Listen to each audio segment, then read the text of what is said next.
Welcome back to the Impact Driven Leader podcast. If it's your first time, welcome. If you listened to several episodes, welcome again. So excited to be here with you today. Man, it is hard to believe that we have had, I believe this is episode 77, 78. I'm not sure if I got my math right, but either way, tremendous conversation I've had. And really today's conversation, whether you're watching on YouTube, you're listening wherever you listen to podcasts, you're going to thoroughly enjoy. I enjoyed it, and I've mentioned this times before, and it's worth noting again, one of the great experiences I've had in my leadership journey, in the journey of this podcast, is hearing from you listeners, part of the community, but also developing relationships with really cool people, such as today's guest, Heather Fortner. Heather is the CEO of SignatureFD. SignatureFD is a financial investment advising group. They are based in Atlanta and Charlotte. She is a tremendous leader who won. It was a noted CEO of the year last year in 2021 after only being CEO for a few months. She's a mother of two young girls. We have an amazing conversation and really dig into this, kind of ideas of grace in leadership and what diversity and encouraging diversity and acceptance in organizations today, and really how, obviously she has a, background in finance. She works in finance. She came to her role as actually the compliance officer. We talk about that uniqueness and how much value that brings to her position from my point of view. But then back to the circle of finance and how whatever's happening at home is going to show up at work. And whatever we're doing at work is going to show up at home. And those organizations that really holistically look at it all, especially from finance, because it matters so much. And we're into this world where, financially things are changing. We have inflation, we have interest rates higher, we have higher food costs, we have higher fuel costs. We now have, a lot of different circling waves, right? Not up and down waves, circling waves, these circling winds. That what is it going to look like in this environment of leadership over the next several months? We dip into that conversation. I hope you enjoyed this, and I really enjoyed getting to know Heather more, and hope you do too. All right, Heather, good afternoon. I'm so excited to have this conversation with you. I really enjoyed it. We're actually about 10 minutes into this conversation. We had it, beforehand, and so glad to go through some of those things. But I am so happy to have you as a guest on the Impact Driven Leader podcast, and just really can't wait for you to share your heart of, your leadership ethos with the Impact Driven Leader community. And thank you again for being here. Yeah, thank you for having me. I appreciate it. So as a quick aside, I've done your intro bio, kind of told the I would say the surface level. To me, that Sure. never really gets to a person, and that's why I love these conversations. As the CEO of SignatureFD, this financial firm that represents $6 billion in assets, you guys represent a lot of different areas as far as investors, which I think is really cool, the community of investors. But I want to dip into a piece of your history that I think is amazing, and that's one, your personal experiences, but I love this diversity of experience.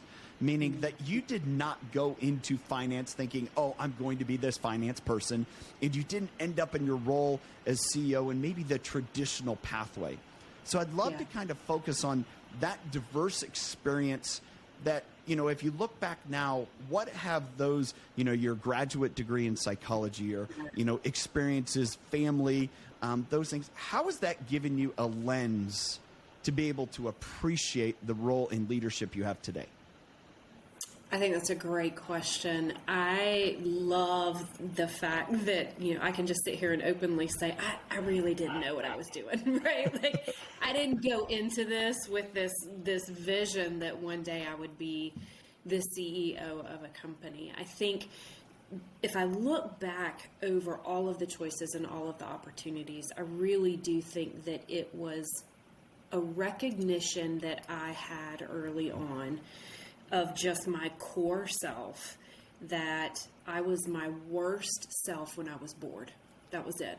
And so I recognized that I needed to be able to constantly be challenging myself, or I just became the worst version of myself. And so it was never really about, this calculated step to the next thing. It was just, there's something new I can learn, and I know that I can add value here just by getting in there and learning it and being my best self. And that in and of itself, what it did over the course of 20 years was allow me from the ground up the educational awareness to be able to pull threads from every section of the organization together to be able to make better decisions, to be able to lead better, to be able to sit in multiple different chairs at a table and say, I understand where you're coming from.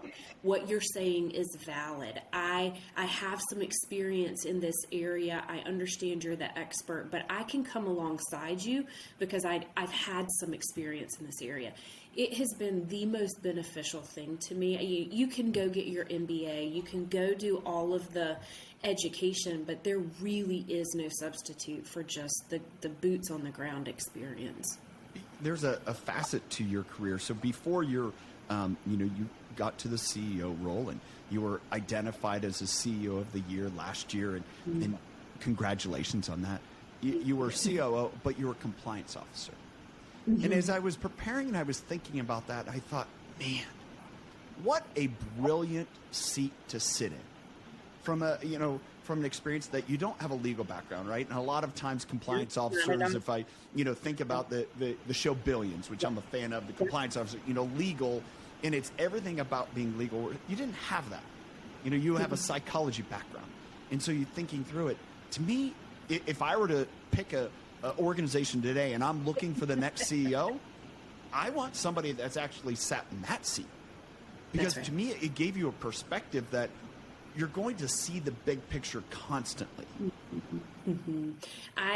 It's funny you bring that up. I was talking to somebody yesterday, and I think the most valuable lesson I learned, so I held the compliance officer role for 15 years and started in the role just really kind of by default because we had to have one and nobody else wanted the job. So it was like, okay, I'll just go do it. I'm just going to do it for a little bit and whatever. And then 15 years later, you're like, okay, that was a little longer than I thought. But what it did was it taught me to evaluate risk. Yes. And that is a skill that I can deploy across any part of my life. That is, what is this risk? Like, let's peel this onion and get down to the core issue, the core risk here. And then let's determine what type of risk is it? Like, is this a true business risk? Is this a regulatory risk? Is this a reputational risk? Is this a financial risk? And then on what scale, right? Yeah. And so when you can determine that, then you can actually come to the table from the other side and say, well, here's my tolerance for that. Here is the organization's tolerance for that. Here is my leadership team's tolerance for that. Here's my board's tolerance for that, right? So being able to evaluate all of that quickly and then make a recommendation, right? The point of value, I really believe for leaders, is in the decision making. It is in the ability to sit in that gray area, to have all of the information, to do the due diligence, to evaluate it all, but to actually make a decision and move forward. Again, dipping back into this, and you mentioned something there that, your role as a compliance officer was to evaluate risk. And I think, again, about, the CEO role. Hey, you're doing a lot of the same things, right? You're taking this, we have this vision of the organization. I'm trying to evaluate our risks. And I read this, I forget which book it was, but it's irrelevant right now, that a lot of people that end up in the chief executive officer role come from a finance background. And that puts their lens everything dollars and cents. And it only works if the dollars and cents. Well, unfortunately, that isn't always every business decision, doesn't always make initial dollars and cents. Sometimes we have to be willing to take that risk. And that can create a lot of tension in organizations where you have essentially two CFOs, a CEO and a chief financial officer. And that, to me, is what's so powerful about your experience as compliance. Because what's the biggest thing that usually hurts organizations today It's how they're dealing with regulatory. It's how they're dealing with, HR, those compliance things. Like, what are we doing from a training, from a DE&I, all those things in our world today that a leader must know. Again, I think it's amazing that your background kind of prepared you for it. I truly, the moment that I became CEO, I've told people this many times.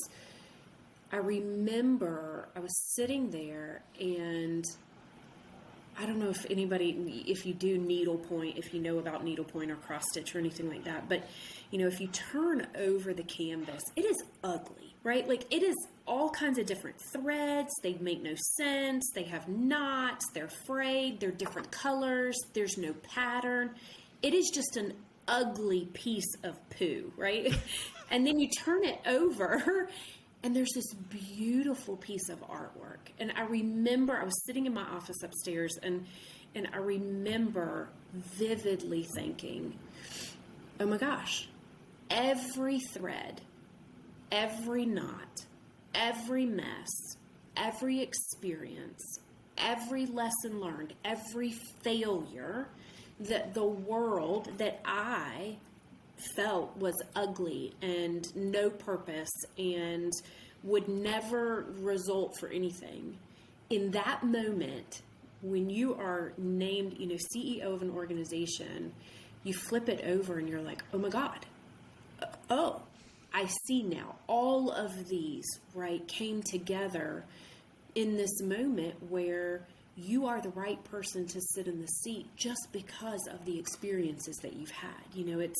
It's an undergrad in finance. It's a graduate degree in psychology. It's 15 years in compliance. It's building the infrastructure of a firm from ground up. It's all of those things coming together to create this space where your unique value is needed in order to help move an organization forward. And that, I think sometimes we're so hard on ourselves that we don't ever take the time to flip it over and to see the beautiful work of art that's being created in just the experiences and the mess of our daily lives. To me, there's kind of two angles to that. One, it's accepting everything you are. And that blend is what puts you in the right seat, the right time. And there's also that kind of acceptance too, that by diversity, meaning I have a lot of different experiences. It's not just, where's the fastest path up the ladder? That's the one I'm going to take. I think what you kind of said there is maybe that looks real pretty on both sides, but it's not going to allow you to have the scope and the ability of viewpoint to really take it all in. It's that messiness underneath that you embrace and say, hey, you know what? It is what it is. It's the process, but that's what makes the other side of that needlepoint so beautiful is the messiness. And I think as, someone speaking to leaders and trying to help other leaders, if we allow that to happen on our organizations, if we allow people to kind of move around and get a different feel for things, if we allow them to have their different experiences and fail, man, we're going to benefit as a whole community more than maybe what we think we're going to lose. Or if you create spaces for people to sit in seats and try, sometimes you uncover, secret, like unlocked potential and talents that you didn't know they had, they didn't know they had, and you would have never uncovered that unless you intentionally created the spaces. And I think sometimes as organizations, it's hard, right? It is hard. You are driving towards certain goals. You're driving towards certain results. It is hard to make space and time for your people to be able to sit in different seats and try different things to find the right thing. However, I personally have found that we call it net worthwhile. The thing that at the end of the day matters most to me is that these quality humans, these quality leaders that have enormous value to add, that they have the space to get into the right seat, because ultimately that makes the best organization. is kind of taking a couple different potential paths here. I think that last point, as I've experienced and I've talked to people and kind of my own experience and try to recognize diverse organizations. Mm-hmm. I'll say diverse across all platforms, right? The best way to create diverse organizations is almost by embracing it rather than with intentionality. Because sometimes the intentionality doesn't create true diversity. It means, hey, how do we allow this thing to just kind of feather out? Like, let's focus on, you mentioned you're branded My Net Worthwhile, Net Worthwhile as part of SignatureFD, but that idea of what our values are, what comes first. And if we focus on that, man, we're going to end up coming across people that, for example, yourself. Yes, you got a finance degree, but that isn't what you started into, as I learned. Then you go get a graduate degree in psychology because you're thinking, hey, I need to learn this stuff, is what which I tremendously appreciate. But yet, if again, someone's looking at, I want to go find a financial advisor, if those credentials are probably not what people would look at. They'd like, have you had a background in banking? Have you had, right, an experience at a top financial firm? Have you had all of these things? It's like, no, but yet I look at it, it's like, I want someone who understands my ethos. Why do I view money the way I view it, to really advise me? Because that's probably going to be better than someone who just wants to focus on the numbers. Well, I think there's two things there. One is around really having the technical expertise, right, and building the team to be able to uncover. I mean, there is a real gift and a real art to be able to sit in a room with you, Mr. Client, and uncover kind of those latent needs around, these are the things that are important to you. And it is our job with our technical expertise to be able to help you create a plan that is aligned to that ethos and those values, right? The second thing, though, is it's one thing to create a plan. It is a whole other thing to understand someone's behaviors around money and beliefs around money to help them craft a plan that they can actually execute. How many of us have crafted fitness plans, reading plans? I'm gonna be this, I'm gonna do that, I'm gonna set the New Year's resolutions, I'm gonna do all these things, and then you never do them because you can't execute on the plan. It's like the real value in having an advisor who understands not only who you are and what you're driving towards and what matters most, but also here's what I believe about money, and here's some of the experiences, my life experiences around money, and here are some of my habits around money. Now help me combine those two things into a plan that's actually going over the long term to play out into what I need it to play out into. That's a partnership. So as I look at your role as CEO, but also SignatureFD in this topic of finance and leadership. And I think, as I view it, some of the greatest decisions a leader can make is when they're financially focused, but yet not encumbered by it. And I think that's personal too. It's like you have to have the ability to understand the finance, but if we're so encumbered by that, we end up not taking risk when we need to. So as I, put that in the background, what are you seeing now with people that you're working with and their leadership position, how they're making financial decisions and how kind of this generational change, we mentioned that before open, how is that really, as you're seeing, working with clients, but also in your own seat, how is that affecting you and the decisions you're making going forward? That's a very great question, and actually could go multiple different ways. So I think within the organization, obviously a board sets forth here's what we're doing, right? Here's what we're driving towards. Here are our margin needs. Here are all these things, these financial results that we want at the end of the day, right? And as a CEO, you always have those in the back of your brain. And then your job on a day-to-day basis is to understand the opportunity cost of the trade-offs, right? So my job is to say, okay, well, we have these needs within the organization, but I also need to hit these targets. What are my trade-offs? How can I get more revenue? How can I decrease cost? How do I think about all of this within the organization? And I don't think our clients are any different, right? They're just running their household. They are the CEOs of their homes. They are the CEOs of their businesses. And what they're coming to us for, quite frankly, is the same thing that I go to my leadership team for, which is, what are the decisions that have to be made? What are the levers that I have to pull within the organization?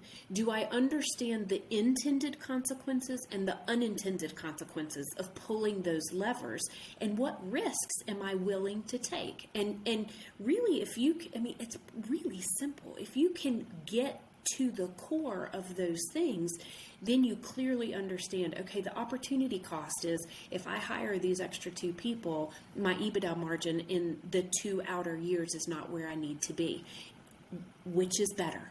Which is better? Do I need those 2 people now? We've got a talent shortage. How am I thinking about talent? How long is it going to take me to get that talent in the door? Versus, is it more important that I'm focused on 2 years from now, the EBITDA margin that I need to hit? So really, I think clients think about the same things. They're thinking about, do I have enough money to get my kids to college, right? What is the trade-off on that? Is there a trade-off? Do I have enough money to go buy that second home, to retire early? Do I have enough income? Can I take that trip? And more times than not, I actually think that people are so afraid, right? Because they're unaware and because they've not had good counsel, that they choose to live in fear versus living. Yeah. And so part of what we do, quite honestly, not only as a leader of an organization, but as a financial advisor focused on people's net worth, it's just helping to strategy, right? Create a strategy that's going to give people confidence so that they don't have to live in fear and they don't have to wait until they retire. I have seen more people that say, I'm going to do all of that when I retire. And then they retire and they get sick. Or something happens and they're never able to go live and do the things that they wanted to do because they're so busy living in fear, right? That is our job. That's our job as leaders, and it's our job as advisors. And I think, as we look at it, I know we're both in our, early mid 40s, and looking at that from a generation point of view, it's kind of been this work for 40, 45, 50 years, whatever it may be, have that amount of money, go do those things. And we're seeing a generation that's going through that process. Some it's fine, others it's not, which you just mentioned. And then we're trying to rectify that in ourselves, in our own children's lives, our own lives. And how do we manage through this? But then I take that and then I go into our workplace and I want to, you can't separate the person from the job, right? And if I look at that, if I'm struggling with that at home, if I'm encouraged to be able to say, hey, let's grow, let's learn, let's challenge, let's experience something new and different. If I'm doing that in the workplace, I'm creating a person who probably feels more empowered, who has more courage to do that. I would imagine that's going to translate over into their home. And I believe if that happens in the internal business culture, that's going to happen at their home. And if that happens at their home, then it's all of a sudden going to be more comfortable to happen in the business environment. Is that what you're finding as well?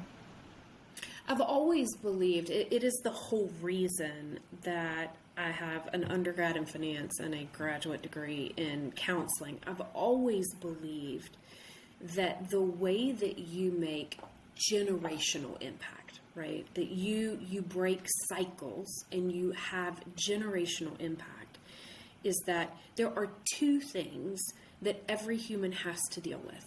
every human has to deal with money, and every human has to deal with other humans. They have to communicate. And what I grew up with in our home was that money was scarce, and there wasn't a whole lot of financial literacy, and communication around money was always a tension. It was just always a thread that ran through our home. And so I just believed that if you could better educate people about money earlier, and you could make them more confident and more empowered in making wise financial decisions, and you could help them communicate better about it, right? Because in every partnership, in every relationship, both of you come to the relationship with your own things, your own bags packed with all of your life's experiences and all of your beliefs about money and all of your fears and all those things.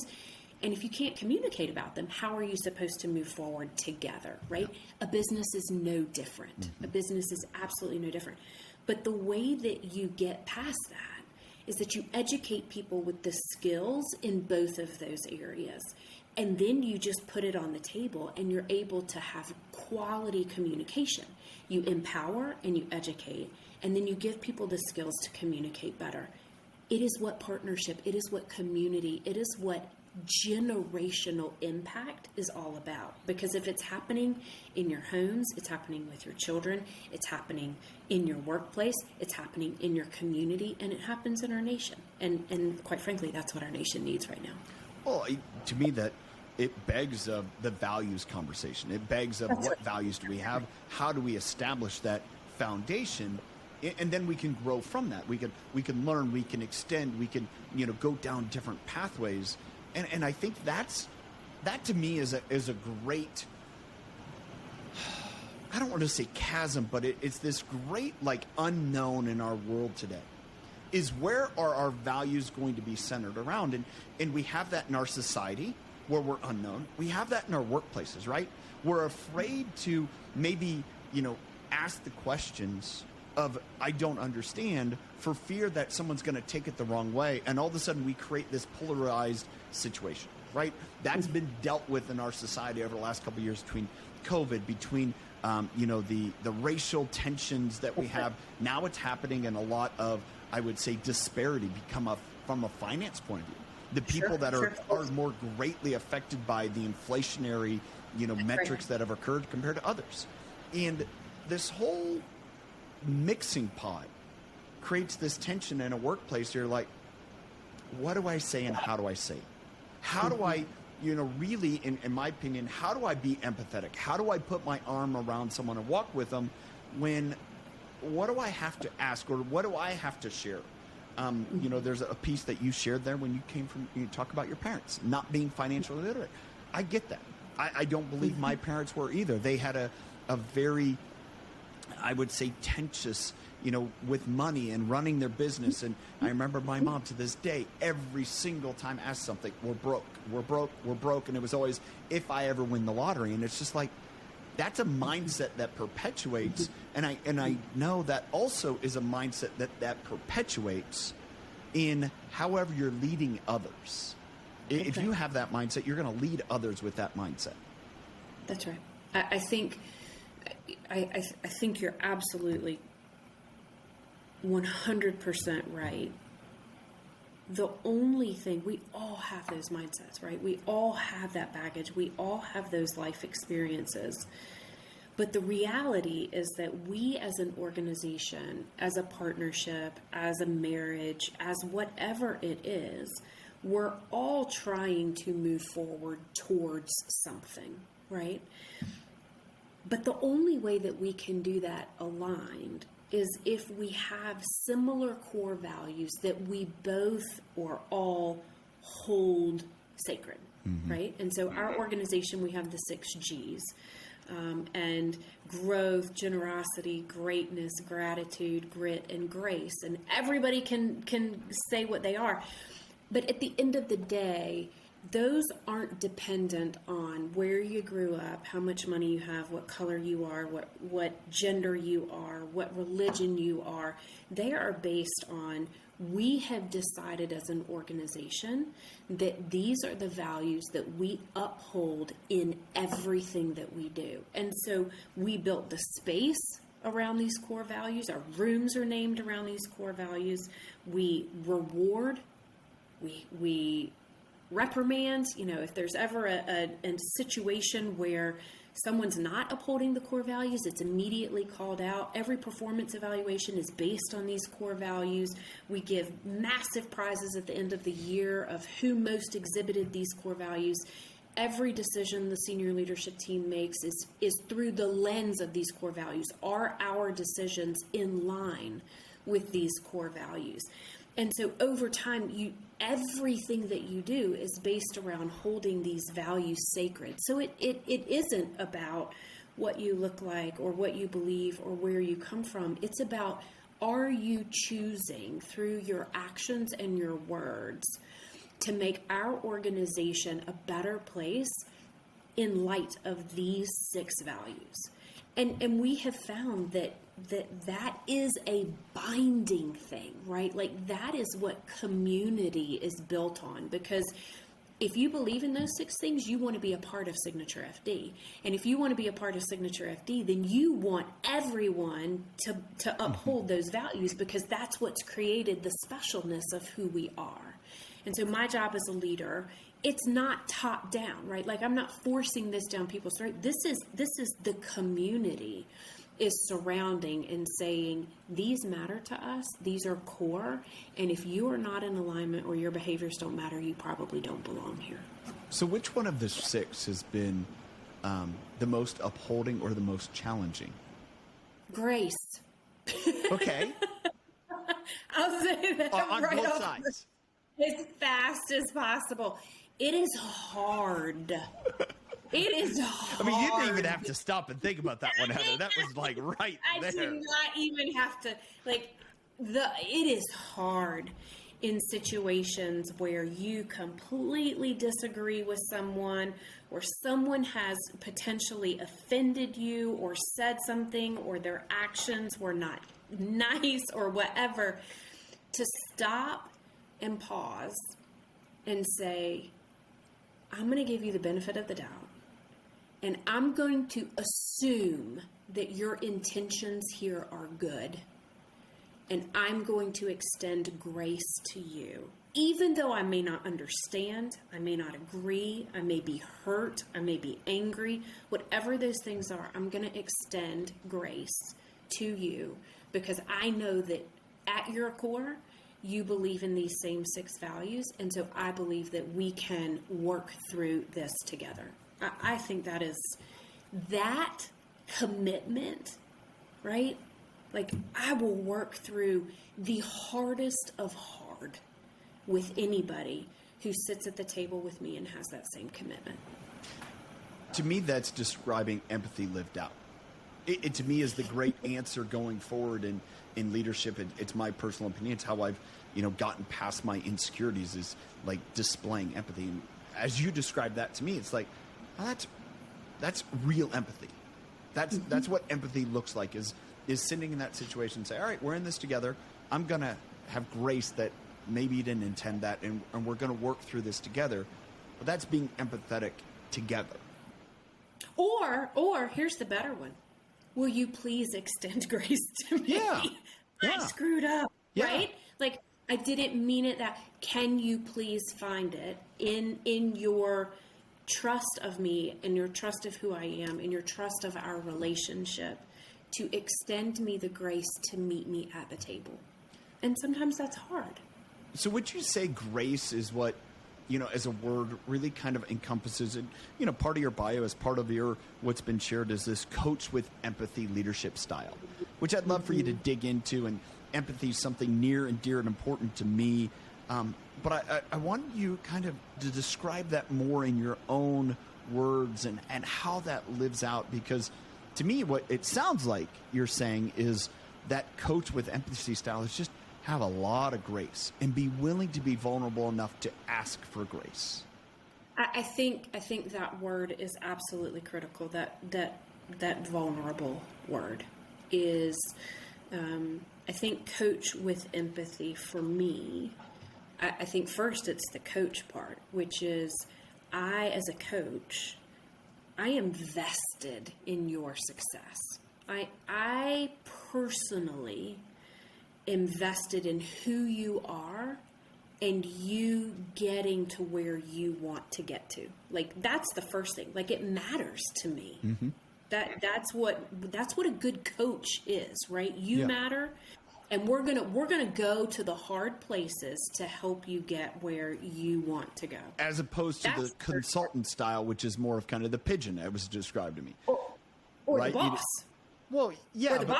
I'm going to tell you where to go. Yeah, but I mean, to me, that's the I don't really care, right? I'm going to come in, I'm going to crap all over everything, and I'm going to fly away. That's not a coach that's like, I need you to succeed in order that I can meet my own goals. We're in this together. That to me is a big difference. It's probably a big difference in, like, I would say generationally, that's what we're seeing, right? Yeah, I think, so I have two coaches that I pay. I pay good money to two different coaches, right? To, like, literally speak truth to me, the hardest truth, to roll up their sleeves, get in the mud with me, speak the truth to me, and then pick me up, dust me off, and send me back out there, right? Like, that is someone who's willing to go there with you, not just to tell you, here's what you need to do, or you just be this way. It's like, well, no, most people, I kind of believe that most people, if they could, they'd be wildly successful on their own every single time, right? There's literally, I think everybody wants to be successful. They need help. And so a coach is genuinely, personally invested in that person, not doing it for them, right? But getting in there with them and helping them overcome the obstacles that they need to overcome. The empathy piece to me is, I think that people can overuse that term. To me, and this is just me, I think it's a genuine love for people. Okay. Like recognizing that every human is valid, is of worth, has beauty within them, and that regardless of what they may be facing at the moment, they deserve your time and attention. Mm-hmm. And sometimes we, leaders, so much coming at us all the time, right? That you can forget that simply being with someone, that finding their person and their experiences and their feelings and their emotions, whether you agree with them or not, as valid and as important and as of deserving of space and time that anything else is, like, that's empathy, right? That is empathy. It is. But I think that key word of vulnerability, which is, can you speak truth in love and not truth in hate? And there are a lot of people who want to be able to speak truth to people, but they do it in hate and they don't do it in love. And that's... I think the wonder that I would, and I'd love for you to kind of take on, I think a lot of that comes from, I want to speak truth about what I see in you, but I don't want to share my ugly truth. I don't want to pull back the curtains. I don't want to take off my armor. I'll unfasten your armor so we can get to the root of it, so we can actually fix it. That's right. But I don't want to unbuckle my armor. And to me, that's the big changing tide. Is the leaders that are able to do that. Yes, the leaders that are able to do that, not dumping on people, not creating a vulnerability bomb that just takes everyone down, but it's like, no, all right, this is what I'm wrestling with too, because I'm a human and I'm a real person. I'm not this facade that is, uncracked. I'm dealing with my own, but in my brokenness, I'm complete by what you bring and what the rest of the team brings. To me, that's coming back to that coach, because that's bringing together a team to succeed. I'll give you a real life example. So I'm 46 and I have a 6-month-old baby. And, I got pregnant at the beginning of 2021. And here's what I was thinking. Holy mother. I am 45 years old. I have been in the CEO seat of this organization for all of a hot minute, right? We are going through some massive transitions of our organization. But the reality was that this had been a 15-year journey for us, right? And there had been so much hurt and so much loss and so much in this journey that I was unapologetic about the fact that, no, this is my net worthwhile. This is the most important thing to me and my family. And I have no idea how this is going to work, but we're going to do this, right? And sitting in that vulnerability, I remember when I sent the email out to the firm, right? Because I was literally 20 weeks pregnant before I sent an email to the firm, because I had too many losses and too many, and it was just a deal, right? The anxiety of what was happening. And I remember saying to the firm, here's why. Here's the journey we have been on. Some of you have experienced, I've been here 20 years. Some of you have experienced and been on this journey with us. But here's what it looks like. We have a leadership team in place. We're excited. Everything's going to be fine. But what it opened up for the responses that I got back from not only women, but men in our organization to say, us too. Our family's been through this journey as well. We are so excited for you. I didn't know, Heather, that women could have babies and have careers and do this. And I'm 30 and single and still want to have kids. Thank you for giving me hope. And the ability to just create the space for these beautiful people, not only to come alongside in support, right, of me, but to bring their stories and their experiences and their whole selves to this space. That is community, right? But it starts with me as the leader being able to say, hey guys, here's the deal. I'm scared. I really hope this works. It may not. I know I'm super old, and I know I've got this role. I'm really hoping we can all come together to make this work. It was beautiful. It was just it was a beautiful, beautiful thing. Well, to me, it's what you did is you asked for grace, and in turn, people gave you grace. And what I wrote down here as you were saying that is when you invite people in, you give them a reason to believe. You give them a reason to believe in you as the leader. You give them a reason to believe in the organization, that the vision and the mission is worthwhile.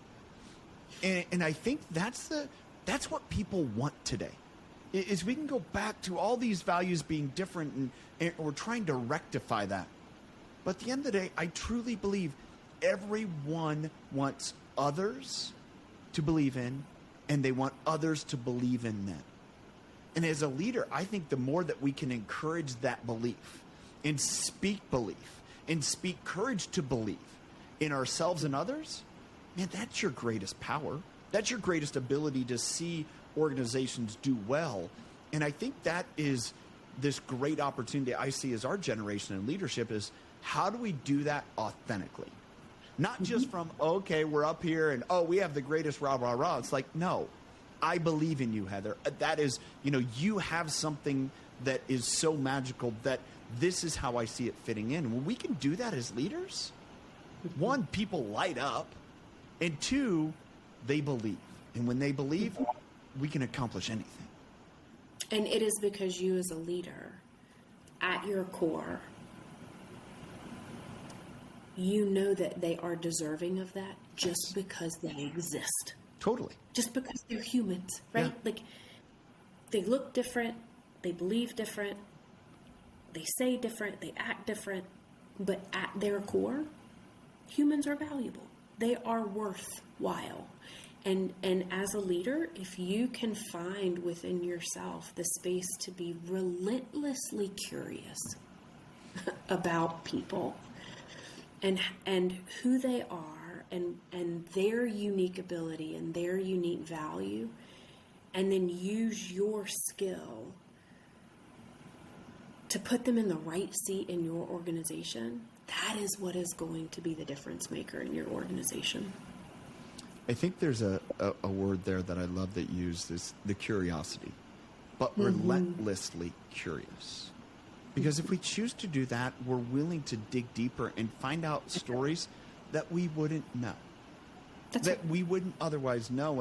And to me, that's what creates this puzzle. I wanted to bring up my notes, and this was something I read from Tony Dungy, one of Tony Dungy's book, the Hall of Fame, I don't know if he's Hall of Fame, but accomplished football coach. And he said, and this is a paraphrase in my notes, you stand in a place no one else does for those around you. Only you there. Make interaction with you a positive one. And I think when you come back to that value piece and our opportunity to lead and our bits and pieces in that big puzzle, we're a puzzle piece that no one else can look like, no one else does look like. But guess what? There's 7 billion other puzzle pieces. And they're going to fit into this puzzle some way, shape, or form. Sometimes those puzzles fit, sometimes they don't. Doesn't mean it's not a good puzzle piece, just not for this one right now. And I think that is, when you keep those things in mind, it makes extending grace a little bit easier. And I would hope as people are listening in and as you've modeled here, when you ask for grace, there's nothing wrong with that. That's just being a human. Not at all. Yeah. Heather, I absolutely have loved this conversation. I thank you for sharing. Me too. This is fantastic. Absolutely. I appreciate. Thank you for what you're doing. Well, same to you. I believe, and I look at models like what SignatureFD is doing, and I shared this beforehand. I'll tap into it now. I mean, I believe we're in a place of a lot of financial uncertainty. And, I have certain beliefs. It is what it is. But I also know this, is that through any great difficulty, there's tremendous opportunity. And I believe as you're sharing that, and as we look at these things all holistically, it doesn't have to be one over the other. It's like, how can we help holistically and be more galvanizing rather than polarizing? We're going to accomplish way more. And I think you're an example of doing that. Go ahead. Thank you. One of my favorite sentences exactly to that point is, it's an and conversation, not an or conversation. And I think so many times, right, exactly to your point, where it's like, it doesn't always have to be or. Most of the time, it should be an and.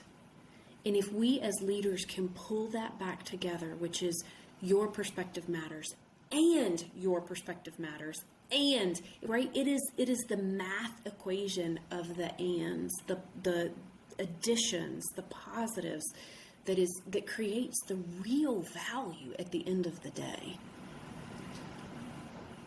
I think there's a last thought that I had there. When you go with that approach, diversity happens organically. That's exactly right. All of that inclusion happens organically, as opposed to, we need to create this or situation and think we're going to create it. I think you create more tension, and we've seen that in a lot of organizations where people feel like, there's something wrong with me now, as opposed to, you're good, and so are they. And everything coming together is going to be better, as opposed to this, we have to create diversity as opposed to embracing diversity. You have a background, your background. I'm having this leadership conversation. I grew up on a dairy farm. I was a nutritionist for dairy cows, right? That's my background. And yet what I've learned through all those processes and bring all of that perspective is that it doesn't matter where you're at, it's still people. And everything That's right. happens with people. So That's exactly right. Heather, again, thank you so much for your time. Thank you for Thank you for sharing having me. with the audience. Absolutely. And Absolutely. have a great rest of your day. You as well. One of the topics that we discussed a lot is this signature, my net worthwhile, that SignatureFD has, net worthwhile trademarked. In this idea that your wealth is only valuable to the extent that it helps you live the life you want to live. Well, I believe this from a leadership perspective. Our ability and impact as a leader is only worthwhile. It's only valuable to the extent of the impact that we want to make in others' lives. Like, why else would you do it? Heather mentioned several times, and to me, it kind of got to this point of almost stressing this idea of grace, this idea of, through vulnerability, asking for grace, that it gave people the opportunity to extend grace. As I mentioned, and I'm going to mention again, when we invite people in, you give them an opportunity to believe. You give them a reason to believe in you and whatever you're doing. And I ask you this, in your organization, in your leadership position, or as you're looking around other leaders in your organization, are they giving people a reason to believe? Are they asking for grace? Are they extending grace? I loved when Heather shared that, and I truly appreciate it. I hope you got value out of this episode. Thank you for being a part of the Impact-Driven Leader community. If you're part of our book club, man, glad you enjoy it. This month, we are going through 12 and a half by Gary Vaynerchuk. Truly a great book that goes through some of these topics that we had today, Heather and I had today. If you'd love to learn more, go to my website, tylerdickerhoof.com or theimpactdrivenleader.com. You can learn more about the Impact-Driven Leader community there. Thanks again for listening. And if you're a subscriber, thank you. If not, subscribe, watch this video on YouTube or wherever you're listening to podcasts. If you got value out of it, I'd love for you to share. I'd love for you to share about Heather and love for you to share about this mission that I'm on to help other leaders get healthy too. As I had to get healthy, my passion and desire is to help other leaders get healthy too. Thanks for listening, and until next time, have a good one.